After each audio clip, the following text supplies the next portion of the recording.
Assalamualaikum warahmatullahi wabarakatuh.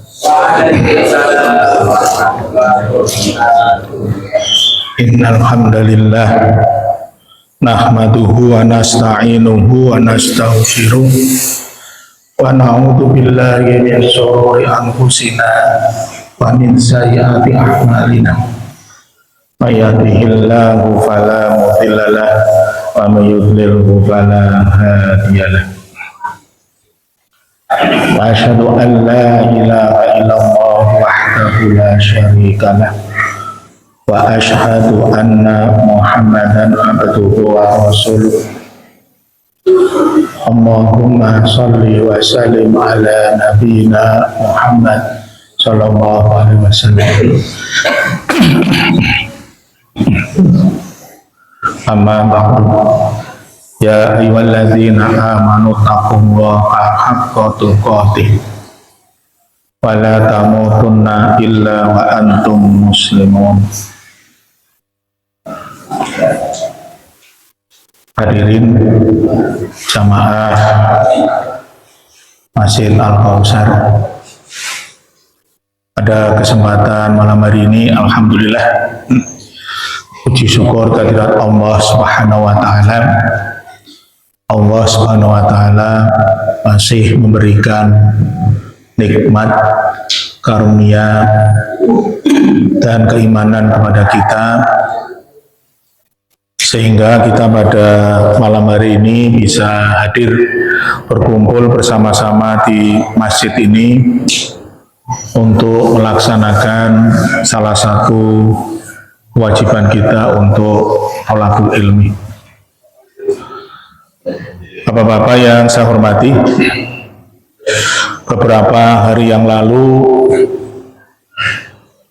kita sudah memasuki pergantian tahun Masehi yang kalau kita lihat secara hitungan sepertinya tahunnya bertambah, tapi sebetulnya tanpa kita sadari, sadar ataupun tidak, kita semakin mendekati jatah hidup kita berakhir.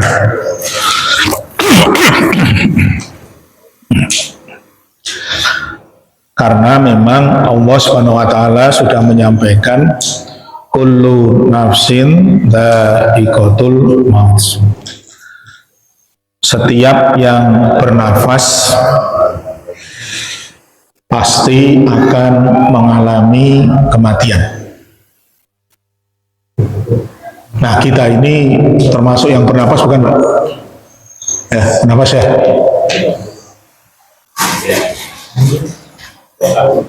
Kalau pengen tahu bernapas apa tidak, tangannya taruh di depan ini. Nanti kalau keluar angin atau nyedot angin itu berarti bernapas. Kalau kuat tahan napas, saya pengen nggak usah bernapas, ya silahkan ditahan. Paling kuat cuma 2-3 menit saja. Ya. Nanti tidak akan bisa tahan manusia itu. Ya. Nah, di dalam menyikapi kematian ada beberapa orang, Pak. Ya, kita nanti termasuk yang mana ya?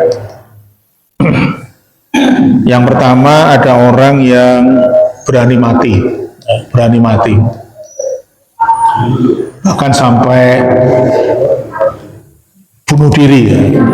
Bukan berani mati, bahkan sampai berani melakukan hal-hal yang berisiko, ya berisiko. Ada yang naik, saya pernah lihat di TV, ada yang naik sepeda di gunung, masuk sedikit, Pak, goyang sedikit, kepleset sedikit masuk jurang. Ada yang naik di atas tali itu nyebrang, gitu. Bawahnya jurang. Orang-orang yang tidak berpikir takut mati, enggak, dia berani. Ya. Itu ada orang yang seperti itu, ya, berani mati. Tapi ada juga orang yang sebaliknya, takut mati. Jadi kalau ada orang ngomongin mati itu dia emosi. Jadi kalau ada orang ngomongin mati, dia marah-marah. Jika sekarang saya ngomong begini, dia dengar, ngomongin mati lagi. Dia nggak suka. Ngomongin mati nggak suka. Ini orang yang kedua. Orang yang ketiga ini, dia kepingin mati. Hidup terasa susah, mungkin sakit, kena musibah, dia pengen mati. Ya. Hidup kok begini-begini saja, pengen mati.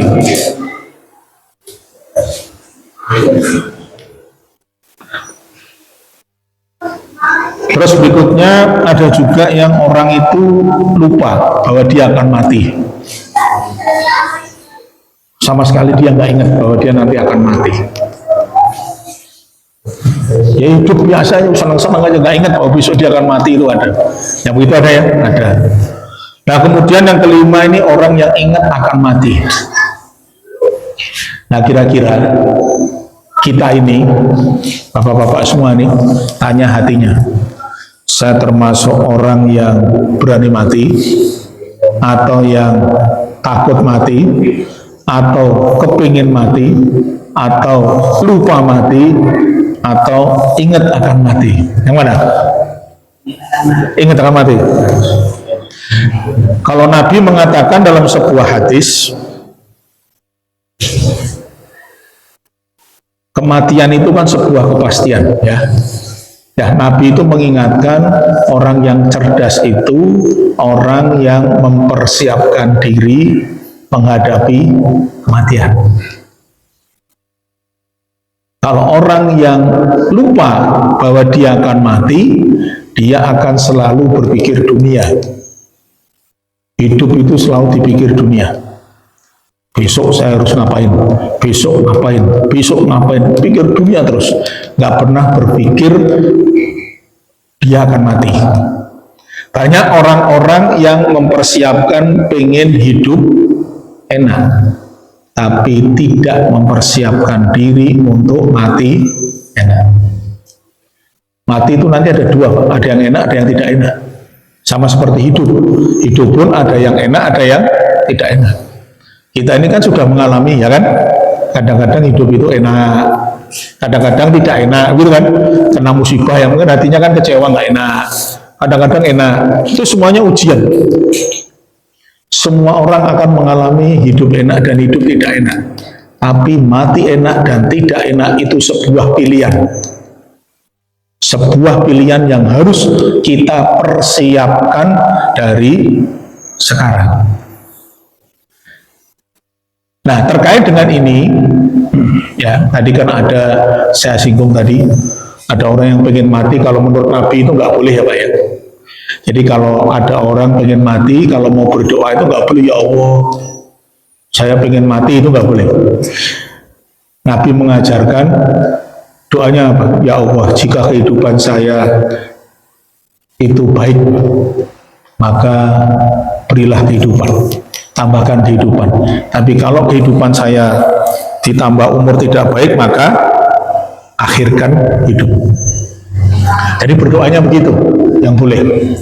Nah, baik itu kita jangan berpikir bahwa baik itu adalah hidup kita itu dunianya banyak. Enggak, bukan itu.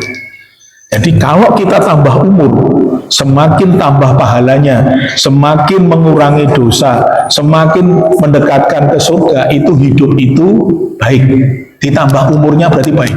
Tapi kalau umurnya bertambah, tapi malah nambah dosa, malah jauh dari pahalanya semakin berkurang, malah semakin mendekati neraka, itu tambah umur tidak baik. Itu parameternya sebetulnya itu. Ya. Nah, di satu sisi ini saya ingin mengajak bapak-bapak semuanya,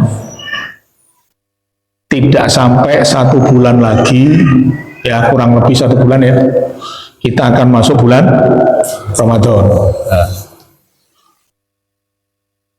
di perasaan bapak-bapak, hati bapak-bapak ini mau ketemu Ramadan, perasaannya gimana Pak? Gembira, alhamdulillah. Penghematan. Orang kalau Ramadan perhatikan ya, bukan hemat loh Pak, malah boros, betul ya? Malah boros. Biasanya kalau begini ini nggak makan, nggak minum sirup, nggak makan ini nggak apa-apa. Tapi kalau Lebaran apa Ramadan itu tahu pengen beli ini, yang awalnya nggak kepengen jadi pengen. Ya coba aja nanti dilihat. Nah saya ingin mengajak mumpung masih ada 1 bulan. Bapak-bapak pernah ikut perlombaan nggak?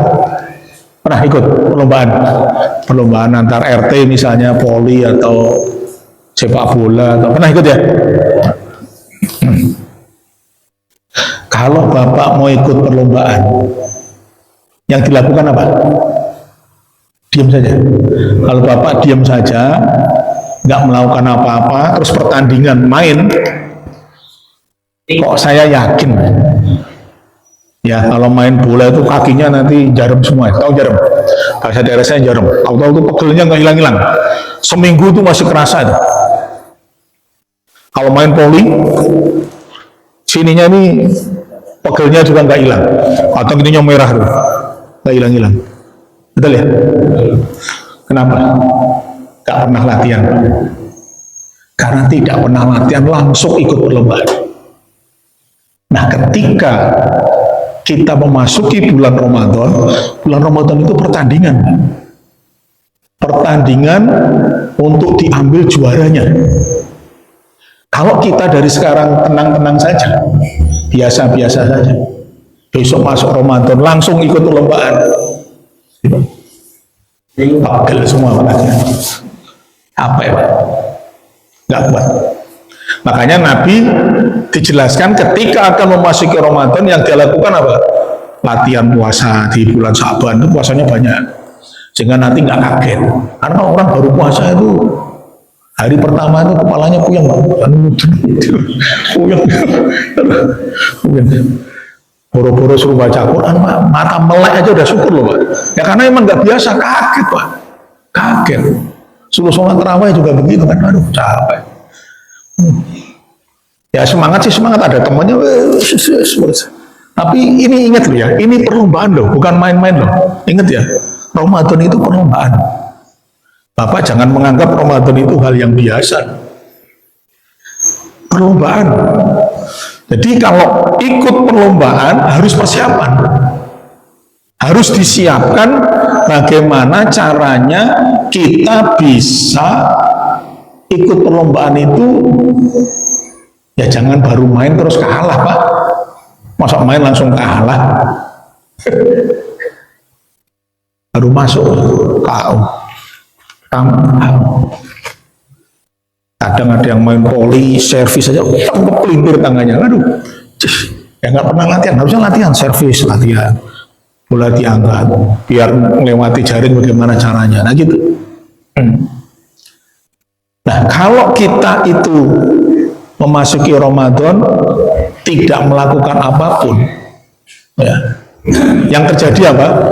Coba Bapak tanya dirinya masing-masing ya, prestasi saya terakhir di Ramadan tahun lalu itu apa? Nanti tolong dicatat ya, di rumah saja dicatat, saya terakhir prestasinya adalah ini. Prestasi ya, Ramadan itu kan nanti amalannya banyak, ya kan? Ada sholat tarawih, ada baca Quran, ada sedekah, ada iktikaf, ya kan? Amalan-amalan yang pahalanya luar biasa, ada catat. Iktikaf nggak pernah coret. Jadi saya nggak pernah melakukan iktikaf selama Ramadan yang lalu. Sedekah nggak pernah juga coret. 0 nilainya. Puasa, oh ya saya puasa. Hari subuh sampai maghrib puasa. Tapi sah apa tidak dia kan nggak tahu. Oke, berarti oke dulu. Puasa ada. Tinggal nanti direnungkan, saya masih ada masalah apa lah ya kira-kira ini. Oke, ini oke dulu. Baca Quran, nah cek. Saya Ramadan itu terakhir itu baca Quran berapa kali? Satu Quran khatam enggak ya? Khatam 3 kali, wah, tulis 3 kali. sebulan. Tidak pernah khatam. Dapat berapa juz? Cuma 2 juz. Nah, berarti 2 juz. Ada yang baca Quran tidak pernah. Pertanyaannya adalah, apakah kita mau tetap begitu terus? Padahal Allah kasih kesempatan kepada kita untuk meningkatkan amalan yang luar biasa. Nanti catat masing-masing, ya.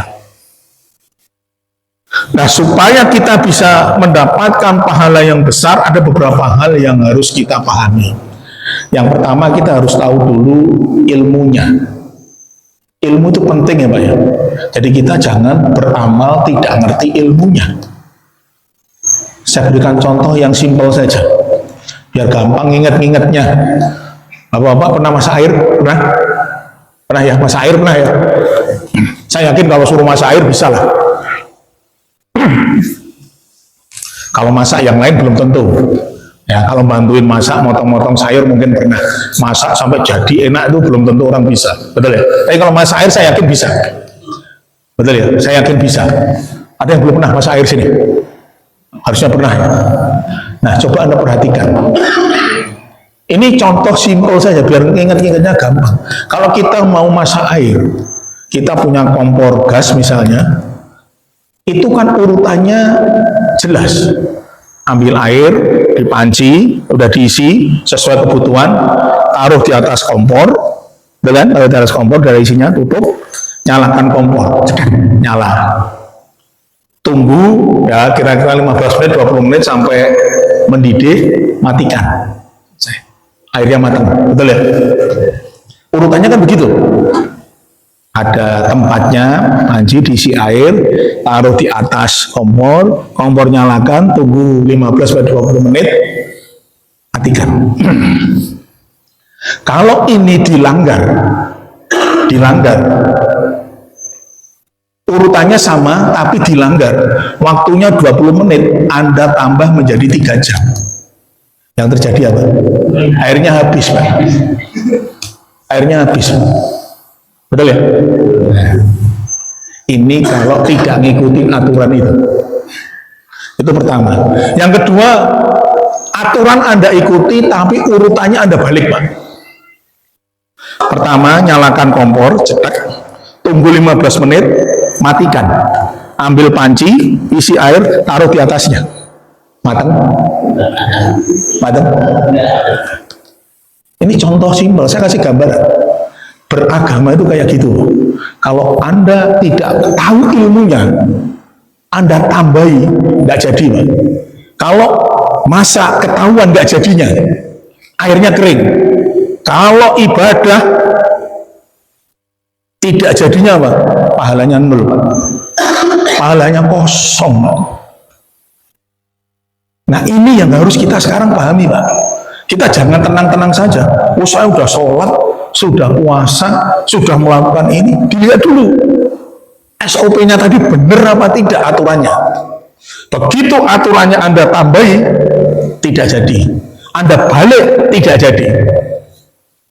Banyak orang yang tidak paham ini. Nah, makanya di kesempatan ini saya mau mengajak kita sekarang harus benar-benar besok memasuki Ramadan ini, saya siap ikut pertandingan. Paling tidak gugur di babak pertama. Nah, itu bisa lewatin babak berikutnya. Kalau perlu jadi juara. Karena Allah itu ngasih pahala orang berpuasa itu tujuannya apa? La'allakum tattaqun, agar kalian jadi orang yang bertakwa. Orang bertakwa itu masuk surga. Enggak main-main, Pak. Ini hadiahnya enggak kecil, Pak. Enggak kecil. Kita ikut perlombaan yang tadi voli, futsal, itu hadiahnya ya cuma di dunia inilah harga berapa gitu. Tapi ini surga nggak main-main loh, selamanya. Makanya jangan disia-siakan. Karena sekali lagi tidak ada jaminan bahwa kita akan ketemu Ramadan yang berikutnya. Tidak ada jaminan bahwa kita ketemu dengan Ramadan berikutnya. Pergunakan Ramadan ini dengan sebaik-baiknya. Nah, ada beberapa trik, beberapa tips yang kita harus pahami supaya kita bisa mendulang pahala di bulan Ramadan besok itu pahalanya besar. Kita bisa mendapatkan gelar tatkun. Yang perlu kita pahami pertama, yang perlu kita lakukan dari sekarang Pak ya, dari sekarang adalah kita harus paham dulu Pak. Kalau sampai di Ramadan lalu kok saya kayaknya males, ibadah kok berat, sholat raweh kalau imamnya baca surat yang panjang dikit kok kayaknya gak suka sama imamnya gitu. Pernah gak merasakan gitu Pak? Gak pernah? Gak pernah, alhamdulillah. Jadi kalau imamnya tahu-tahu jadi imam, atau membaca surat yang kira-kira kita nggak pernah dengar gitu ya. Tetangga saya pernah ngomong, saya pernah ngomong, nggak tahu tuh imamnya baca surat apa. Ya itu dari Quran karena saya nggak pernah dengar aja. Kalau itu baca inna a'toina kal kausar, alhamdulillah, mantap imamnya, gini nih gitu. Itu cepat selesai pengennya. Kalau yang dibaca ya ayyuhalladzina amanu, waduh apa panjang. Baca hamim wal kitabil mubin inna waduh imamnya baca apa ini keburung semua nggak kelar-kelar. Besok ngomong DKM lah imamnya ganti aja. Ya kalau begitu, kalau masih begitu Pak, itu yang harus kita pahami. Yang menyebabkan seperti itu apa? Banyak dosa, banyak dosa. Dosa kita masih banyak, sehingga ibadah itu nggak kuat lama. Beberapa ulama dulu pernah cerita, ya, dia bilang, saya pernah tidak bisa sholat malam selama 3 hari. Saya sampai mikir, kenapa kok nggak bisa sholat tahajud? Setelah saya pikir-pikir, oh ternyata saya berbuat dosa. Saya merasa ada orang berdoa sambil nangis, terus hatinya itu merasa begini, itu cuma riak, itu pura-pura doang. Orangnya cuma ngomong gitu. Biasanya dia tiap malam bisa tahajud, nggak bisa tahajud. Malam itu karena dosa saya minta ampun kepada Allah, habis itu bisa bangun malam lagi. Jadi sebetulnya kalau kita mau ngecek dosa kita ini, dosa Anda semua, saya cek sendiri-sendiri, banyak atau sedikit. Kalau bisa sholat tahajud Pak, insya Allah dosanya kecil. Tapi kalau lewat terus Pak, terus. Jadi kalau sampai mati sekarang bahaya Pak, serius. Ini benar nih, dosanya masih banyak. Dosanya masih banyak. Apalagi subuhnya kesiangan, wah berat lagi Pak. Berat lagi Pak. Loh, ini benar nih, nanya diri kita masing-masing ya. Jangan nunjuk orang lain Pak, nggak usah. Saya nih, waduh saya subuh adzan udah komat baru bangun. Kadang malah nggak denger adzan, nggak denger komat coba. Bangun-bangun, sudah jam 5 lebih. Masjid sudah terkunci, sudah tertutup. Terus jangan berpikir, ini nggak ada yang ada nih, masuk lagi dia tadi. Nggak ada kesiangan situ. Bukan karena ini. Tapi kalau Ramadan Pak ya, coba Anda perhatikan Pak ya. Kalau Ramadan kita bangun, gampang nggak ya? Betul ya? Gampang kan? Bisa, waktunya sahur bisa. Bangun. Subuh bisa nggak lewat tuh? Bisa tuh coba. Allah itu mau menunjukkan bahwa sebetulnya kita itu bisa. Sebetulnya bisa. Nah, kenapa sekarang nggak bisa? Itu kan permasalahannya. Ada dalam diri kita masing-masing. Nah, berarti cara yang pertama yang harus kita lakukan saat ini supaya besok Ramadan itu kita bisa meraih banyak pahala. Yang pertama apa? Taubat. Jadi mulai hari ini, malam hari ini, mari kita sama-sama bertaubat kepada Allah Subhanahu wa taala. Ya. Jadi kita bertaubat, kita banyak baca istighfar. Apa bedanya taubat dengan istighfar? Ada yang tahu? Ada? Kalau istighfar tahu ya? Lafaz yang dibaca astaghfirullah wa atubu ilaih. Itu istighfar. Kalau tobat itu kita merasa melakukan sebuah kesalahan, terus minta ampun kepada Allah, itu tobat. Istighfar tidak harus kita berbuat salah. Buktinya apa? Habis sholat Anda baca istighfar.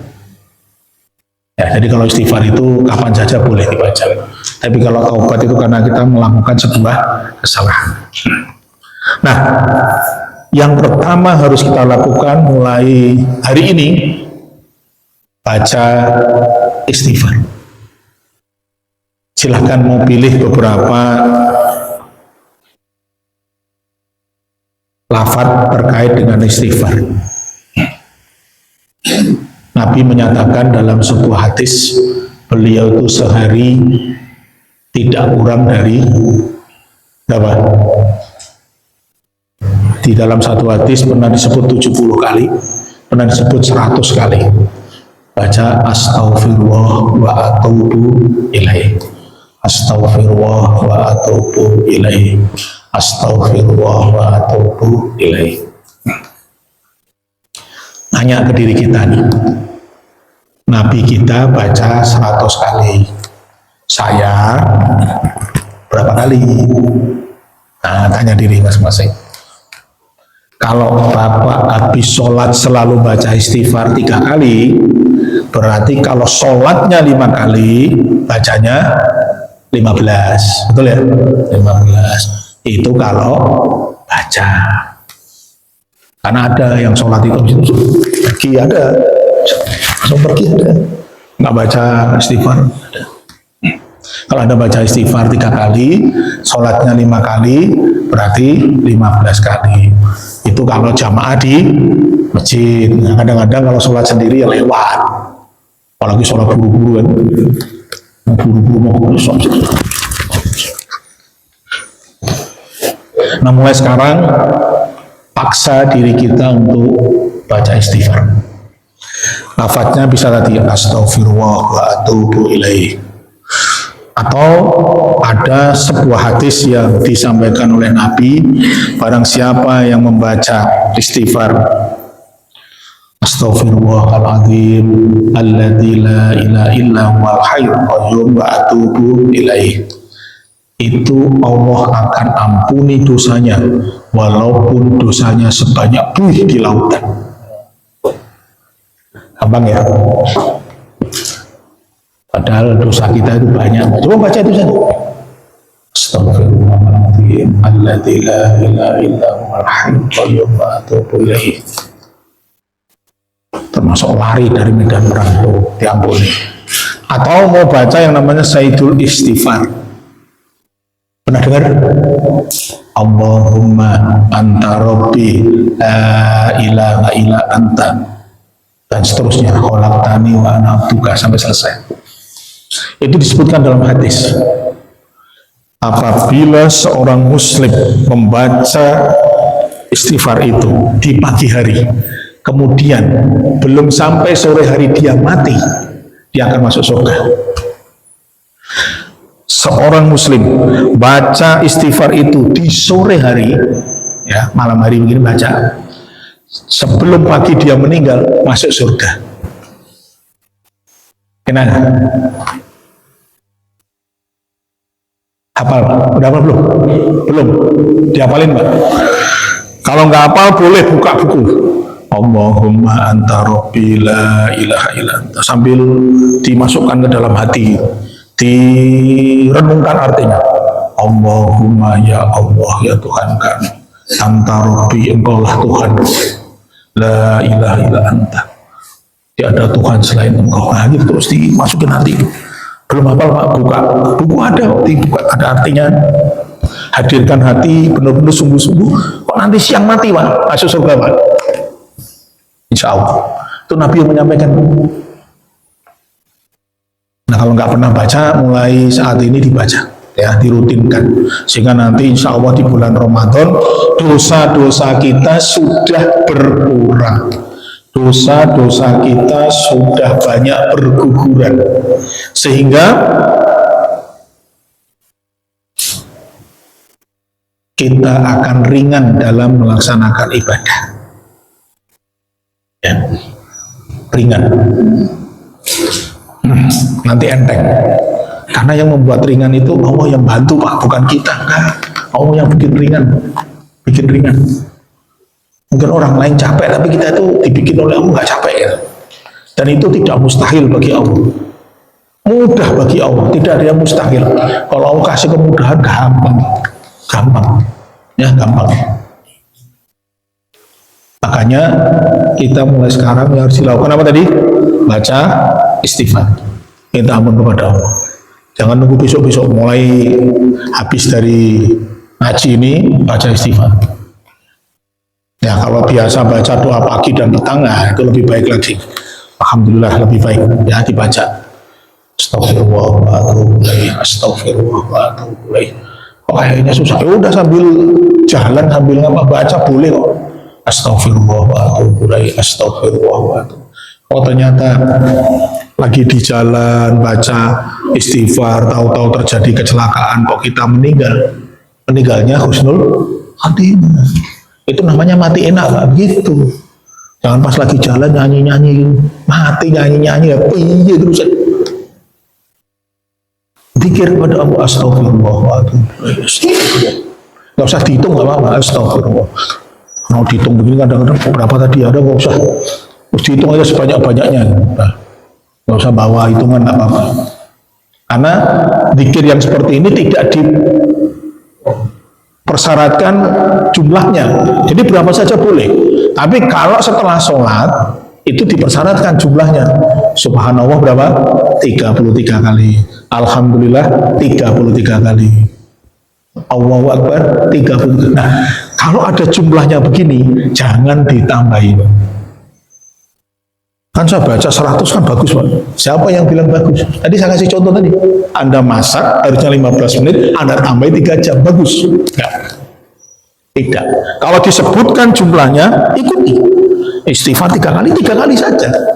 Tapi kalau pas lagi begini, duduk ngalamun, astagfirullah. Astagfirullah. Mau sampai 100 kali silahkan. Mau 10 kali boleh, 15 kali boleh. Nah, gitu. Nanti kita akan ibadah itu enak, Pak. Kita itu akan merasa bahagia, tenang hatinya, nikmat ketika kita bisa merasakan nikmat, Pak. Saya mau tanya nih pada bapak-bapak, sate itu enak banget, sate kambing, sop kambing enak banget. Enak kalau bisa menikmati. Kalau Anda darah tinggi, Pak, mau makan mikir, waduh darah tinggi. Makan ini, waduh asam urat. Nikmat, Pak? Enggak. Itu ingin saya kasih contoh. Orang baca Quran, ada yang dia enak, gitu, menikmati. Tapi ada yang baru baca, baru separuh gini. Ya jangankan separuh, 2 hari gini. Tutup. Ada yang baru buka. Tutup lagi. Terus baca, tutup lagi. Ada yang baru lihat Qurannya aja. Aduh, malas ntar aja lah. Ntar sore masih ada waktu. Bener, nggak jadi baca. Sore jadi baca? Enggak. Kalau setan sudah goda kita, antar sore, saya yakin sore nggak akan baca, Pak. Setan tuh pinternya begitu, Pak. Dia nunda-nunda. Habis subuh mau baca Quran, entar istirahat dulu kan, habis hari pertama ini Ramadan kan masih ngantuk. Besok lah, ntar siang tidur, Pak. Bener, Pak, nggak baca, Pak. Ntar siang kerja di perusahaan mau tuh. Itu temannya pada tidur dulu kan capek kamu lah, udah tidur dulu, tidur lagi. Nanti habis itu pulang kerja, entar habis maghrib mau banyak, kan habis buka, istirahat dulu lah, sekali-sekali kan. Besok kan masih bisa, entar habis isak bisa. Habis isak terawihan, begitu membaca lagi, kan hari pertama kan capek, ibadah udah banyak loh, kamu kan udah terawih, sudah ini, pahala kamu udah banyak, besok lagi aja. Besok beneran dilakukan? Enggak, Pak. Tidak. Itu memang salah satu setan godanya begitu. Jadi kalau kita sudah punya niat, lakukan. Sudah, paksa, Pak. Obat males cuma 1, Pak. Paksa. Anda pergi ke dokter, minta obat disuntik biar rajin, nggak ada Pak obatnya Pak. Nggak ada. Obatnya cuma paksa, sudah Bismillah, paksain, sudah paksa. Baca berapa dulu, udah pokoknya saya harus baca. Harus dipaksa Pak, kalau nggak dipaksa nggak bisa. Jadi orang-orang yang ibadah itu bukan karena dia itu ini, pertamanya maksa duluan. Jadi kalau kita mau menjadi kebiasaan, mau nikmat itu paksa dulu, nanti lama-lama jadi biasa. Biasa itu karena dipaksa dulu. Dipaksa, melakukan dengan terpaksa, lama-lama terbiasa. Nah kalau sudah biasa, nggak baca Quran itu nggak enak Pak. Oh saya belum baca ya, ada yang kurang Pak. Nah itu berarti Anda sudah menemukan, dikasih nikmat oleh Allah untuk tidak meninggalkan ibadah itu. Karena orang kalau sudah menemukan nikmat itu, oh enak Pak. Saya nggak pernah cerita kan, saya dari dulu pernah diajak mancing, itu saya belum nemu nikmatnya mancing. Belum nemu. Sampai sekarang pun nggak nemu enaknya di mana. Katanya begitu tarik enak, begitu saya rasa kok biasa saja itu.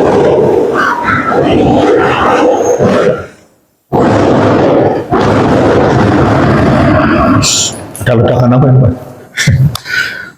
Dan saya memang tidak kepingin merasakan enak itu, udahlah enggak lah. Karena nanti saya berpikir di alam kubur, di akhirat itu nggak ditanya sama Allah Pak. Bagaimana rasanya mancing? Enggak ditanya. Di dunia mancing dapat berapa? Enggak ditanya. Enggak. Di kubur tanyanya apa? Manrop juga. Nah kalau mancing diajari jawaban itu enggak ada Pak. Bukan berarti saya mengatakan gitu, enggak. Cuma saya memberi gambaran saja gitu. Yang memberikan gambaran bahwa kalau kita itu nikmat di situ, itu berarti Anda sudah menemukan sesuatu di situ enak. Nah, sekarang kita bagaimana supaya ketika beribadah itu enak Pak, nikmat gitu, nikmat, enak, baca Quran kok enak gitu, dengerin orang baca Quran ikut seneng gitu. Jangan sampai ada orang baca Quran Anda nggak suka malah pergi. Di Quran itu Allah sebutkan Pak, ada makhluk yang kalau mendengar ayat Quran dibaca dia akan pergi. Siapa? Setan. Setan. Itu Allah sebutkan di Quran. Jadi kalau ada orang baca Quran, setan itu akan pergi. Gak kuat ya. Anda jangan berpikir kalau begitu saya setan. Enggak. Anda digoda setan, pergi. Anda harus mulai membuat supaya Anda itu senang. Ya. Nah, jadi yang pertama tadi, supaya kita bisa meraih pahala dengan banyak, itu pertama adalah dengan istighfar, dengan taubat kepada Allah Subhanahu wa Ta'ala. Selain dengan istighfar, ada salah satu cara yang disebutkan oleh Nabi, tapi ini jarang orang mau menjalankan. Apa kira-kira? Menggugurkan dosa. Nabi mengatakan ya di dalam sebuah hadis, ketika seseorang itu sholat, ketika dia rukuk dan dia sujud, maka dosanya akan jatuh berguguran. Maka perlamalah rukuk dan sujud kalian. Jadi kalau kita sholat lagi sendiri, ya sholat sunnah, kalau bisa rukuknya itu agak lama, Pak. Agak lama. Karena kalau begini Allah Akbar, sampai Allah itu begini Allah begini itu dosanya mau jatuh ini nggak jadi Pak, angkat lagi Pak. Belum bener, jadi harus begini, diam dulu, jatuh, rok. Nah, gitu. Coba kalau Bapak belajar ilmu fikih, saya belum jelaskan, nanti mungkin ada yang sudah menjelaskan. Nabi rukuknya itu seperempatnya sampai setengahnya berdiri. Nah, sujud sama rukuknya sama. Ada satu hadis orang sahabat yang ditanya oleh sahabat yang lain, dia sujudnya agak lama. Terus ditanya dia, kamu kok sujudnya lebih lama? Dia bilang apa? Ini sujud yang dilakukan oleh Nabi. Saya pernah makmum kepada beliau, sujudnya kira-kira selama seperti ini. Nah, kemudian dia ditanya, kamu baca apa? Dia bilang apa? Dia baca Subhana Rabbiyal A'la 10 kali. Jadi kalau kita baca 3 kali itu belum lama sebetulnya, masih sebentar, ya masih sebentar. Makanya salah sebetulnya kalau sholat itu Allahu Akbar, Allahu Akbar, itu salah. Karena perintahnya nggak begitu. Nah, nanti salah satu cara mengurangi dosa kalau Anda lagi sholat sendiri, ya jangan pas jadi imam. Kalau jadi imam nanti makmumnya dengerin tinggal pergi. Ini imamnya lama bener, tinggal kabur. Nah, sholat sendiri, makmumnya apa? Rukuknya agak lama. Bacaannya diperpanjang, dibanyakin. Ya 10 boleh. Emang boleh? Boleh. Oh, Nabi pernah nggak dihitung juga pernah. Sujudnya lama itu jadi nggak dihitung. Ya kalau 3 itu dari para ulama menyebutkan yang kira-kira standar itu 3. Standar maksudnya. Kecepatan enggak, tapi yang lama juga enggak. Boleh 3, boleh. Tapi kalau pengen dosanya lebih banyak agak ditambahin. Ya, tambahin. Nah itu yang pertama. Ya yang pertama. Jadi pertama apa? Taubat. Banyak baca istighfar. Terus yang kedua, ini dilakukan dari sekarang Pak ya. Supaya nanti pas masuk Ramadan nanti Anda akan menemukan perbedaan. Silakan bapak-bapak tanya dirinya sendiri. Nanti begitu masuk bulan Ramadan, kalau bapak lakukan ini dengan benar, saya yakin prestasi Ramadan tahun ini bapak akan lebih baik dibandingkan tahun yang lalu. Saya yakin. Tapi kalau sama saja, bahkan lebih jelek, saya yakin dosanya semakin bertambah. Dan bapak belum minta ampun istighfar kepada Allah Subhanahu wa Ta'ala. Jadi kalau orang punya dosa itu memang manusia punya dosa Pak. Kita jangan berpikir saya nggak punya dosa, jangan Pak. Karena manusia itu punya dosa. Dan kewajiban orang yang punya dosa adalah minta ampun kepada Allah. Dan itu Allah buka kesempatan untuk itu. Allah tidak pernah mengatakan saya tidak mau mengampuni. Enggak, silakan dibuka. Minta ampun kepada Allah. Astagfirullah. Kan gampang Pak, betul kan? Minta ampun kepada Allah itu paling gampang Pak. Anda sambil ngalamun, nanti jam 12 malam nggak bisa tidur. Astagfirullah wa atubu ilaih. Astagfirullah wa atubu ilaih. Enak Pak, semakin malam Allah semakin senang. Benar. Tapi kalau Anda salah sama manusia Pak, kalau belum minta maaf sama dia, nggak diampuni oleh Allah. Dan yang lebih berat lagi, minta maaf kepada manusia itu kan tidak semudah minta ampun kepada Allah, betul kan? Coba Anda salah manusia malam-malam datang di flight pintu. Dapat, saya mau minta maaf tadi salah. Ngapain situ bangunin saya? Tambah marah orangnya Pak, betul kan? Gitu tambah marah dia pasti Pak.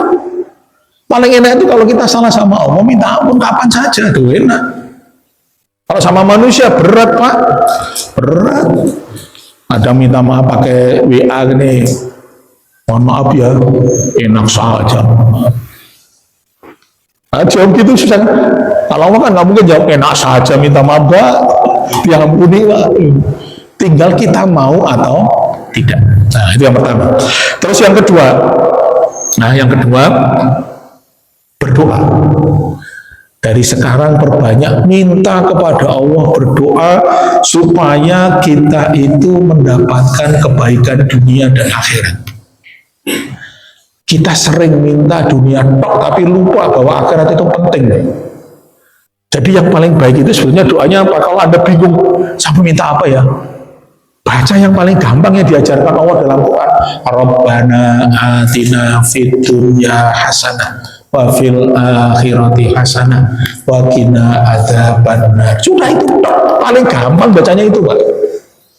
Ketika doa itu dikabulkan oleh Allah Pak, hidup Anda di dunia akan bahagia, di akhirat bahagia, masuk surga. Enak kan? Doanya simpel Pak. Jangan doa kok cuma begitu. Jangan menyepelekan doa itu Pak. Orang haji saja Pak, keliling Ka'bah, doa itu diperintahkan suruh baca ketika mau dari Yaman sampai Hajar Aswad, itu doanya itu Pak. Rabbana atina fid dunya hasanah wa fil akhirati hasanah wa qina adzabannar. Suruh baca itu Pak, mau haji itu Pak. Nanti kalau nggak percaya Bapak buka. manasik haji. Doanya itu. Gampang kan? Gampang kan? Nah, nanti kalau bingung mau berdoa langsung, ya Allah, Rabbana atina fid dunya hasanah. Fid dunya hasanah itu Pak dijelaskan para ulama. Kalau Anda punya anak nakal, punya anak bandel, terus nanti anak itu jadi taat, jadi nurut, jadi taat kepada orang tuanya, taat kepada bapak-bapak, itu namanya fid dunya hasanah. Kalau bapak punya istri kok cerewet, punya istri bikin emosi, itu belum hasanah Pak. Nah ini begitu berdoa Rabbana atina fid dunya hasanah. Istrinya jadi nurut Pak. Nggak usah sebutin ya Allah. Istri saya bikin saya emosi ya Allah. Tadi begitu berdoa gitu istrinya dengar, kamu minta apa? Emang kamu nggak bikin saya emosi? Kalau fid dunya hasanah itu urusan dunia beres Pak. Dibikin baik, punya anak yang manfaat, punya istri manfaat, bekerja yang manfaat, pergi ke sana manfaat, punya baik, semuanya baik pokoknya urusan dunia. Urusan dunia ini kan banyak Pak. Kalau sebutin satu-satu kan bingung kan? Nah kalau bingung, doa itu tadi. Rabbana atina fid dunya hasanah wa fil akhirati hasanah wa qina adzabannar. Tapi doanya hadirkan hati. Nabi menyebutkan orang yang berdoa hatinya tidak hadir itu sia-sia Pak. Hatinya harus hadir. Rabbana atina fid dunya hasanah, ya Allah, bila kehidupan yang baik itu. Jadi kalau ada sesuatu yang ganjil, minta kepada Allah. Rabbana atina fid dunya hasanah. Nanti Allah akan berikan jalan yang paling baik. Karena baik menurut kita itu belum tentu baik menurut Allah loh Pak. Saya pengen begini, ternyata kok jalannya begini. Nah sebetulnya yang baik itu yang ini. Kalau kita berdoa kepada Allah tadi, Allah akan berikan jalan ini ada yang terbaik buat kita gitu. Kadang menurut kita itu ini baik belum tentu Pak. Belum tentu. Orang berpikir saya naik jabatan baik, belum tentu Pak. Belum tentu. Bisa aja dia naik jabatan terus malah ibadahnya jadi berkurang, itu tidak baik. Yang baik itu kalau kenaikan jabatan, gajinya naik, malah tambah taat pada Allah. Nah itu baik. Itu. Nah makanya minta kepada Allah seperti itu. Nah salah satu doanya juga adalah minta agar nanti bisa bertemu dengan Ramadan, bisa beribadah dengan baik. Minta ya Allah, saya mau masuk bulan Ramadan ya Allah. Mudah-mudahan bisa masuk di bulan Ramadan, ibadahnya baik ya Allah. Nah gitu, pakai bahasa begitu saja ya. Nah kemudian tiap pagi itu Nabi mengajarkan doa setelah subuh. Pernah baca? Allahumma inni as'aluka ilman nafi'an wa rizqan thayyiban wa amalan mutaqabbalan. Kalau belum hafal, dihafalkan, tiap pagi dibaca. Ya Allah, intinya kan yang belakang itu yang ketiga itu kan, ya Allah terimalah amalku, kabulkanlah apa yang aku amalkan, terimalah semua amalku. Nah, kalau amal kita diterima Pak, beres Pak, beres. Pasti amalannya baik apa jelek? Baik, pasti baik Pak. Pasti sesuai dengan SOP tadi. Nggak mungkin masa air kering itu nggak mungkin. Pasti airnya jadi matang. Nah itu diterima. Itu. Nah kita minta kepada Allah supaya amalan kita diterima. Kalau amalan itu diterima, cirinya apa? Para ulama menjelaskan Allah akan permudah dia mengamalkan amalan lain yang sejenis. Jadi kalau orang baca Quran terus diterima, besok dia baca Quran lagi. Baca Qurannya diterima, besok baca Quran lagi. Kayak begitu. Ciri tidak diterima, baca Quran, besok berhenti. Nah itu.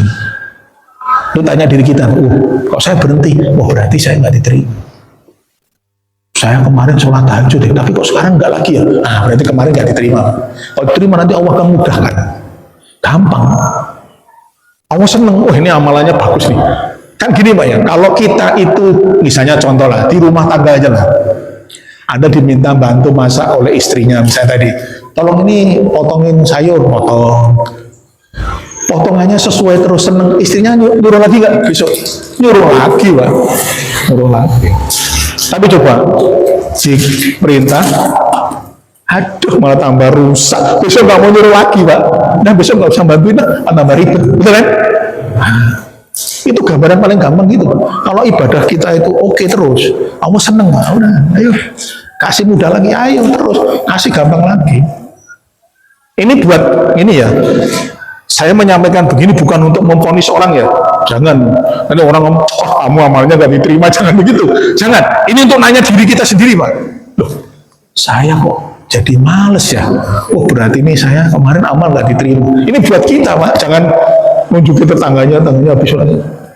Kamu amalnya gak diterima tuh. Jangan ya, jangan ya. Ini sekali lagi jangan. Ini buat nanya ke diri kita masing-masing. Ya, tanya ke diri kita masing-masing. Nah, supaya diterima, berdoa. Minta kepada Allah untuk diterima. Jadi baca doa setelah sholat subuh tadi. Kalau belum hafal gimana Pak? Baca boleh. Baca. Lama-lama kalau dibaca terus tiap hari, lama-lama hafal. Betul kan? Orang hafal itu karena sering ketemu Pak. Sering ketemu. Kalau saya sering ketemu dengan bapak-bapak hafal Pak. Oh ya ini jamaah masjid Al-Kausar. Tapi kalau saya jarang ke sini Pak, ketemu bingung siapa ya? Nah, gitu. Ini siapa ya? Begitu. Ini siapa? Tapi kalau sering ini lihat, oh ya ini. Jadi ketemu. Makanya kalau kepengen hafal harus sering ketemu, sering dibaca ya, diulang-ulang. Ini udah belum Pak? Belum ya? Semenit lagi. Nah, itu yang kedua adalah berdoa. Ya. Nah kemudian yang ketiga sebagai penutup ya karena mau selesai. Jadi sudah saya singgung, harus ingat kita akan mati Pak. Ini yang akan membuat kita semangat untuk beribadah. Jadi ketika nanti kita mau beribadah, ingat saya akan mati. Saya harus beribadah. Jangan saya tunda. Ya, jangan saya tunda. Saya harus berangkat sekarang. Saya kemarin punya pengalaman sedikit tentang ini Pak. Ada orang yang kebetulan menunda sholatnya akhirnya mati. Saya jadi Insya Allah.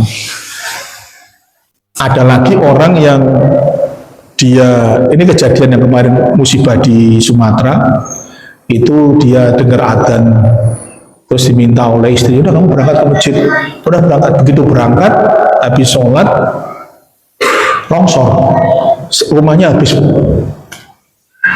Yang tinggal di rumah itu habis, dia sendiri yang kebetulan berangkat ke masjid selamat dia. Jadi memang Allah berkehendak, umurnya masih ada.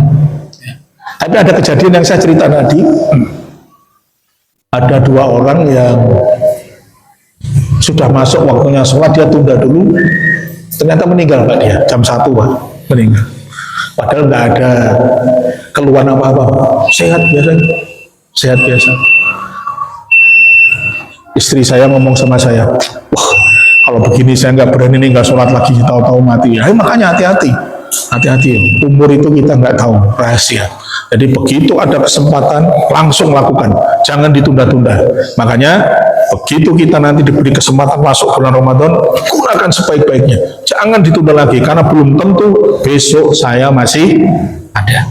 Ya, demikian dari saya, mudah-mudahan bisa diambil manfaatnya. Saya akhiri, subhanakallahumma wa bihamdika asyhadu an la ilaha illa anta astaghfiruka wa atubu ilaik. Assalamualaikum warahmatullahi wabarakatuh. Ya Nabi salam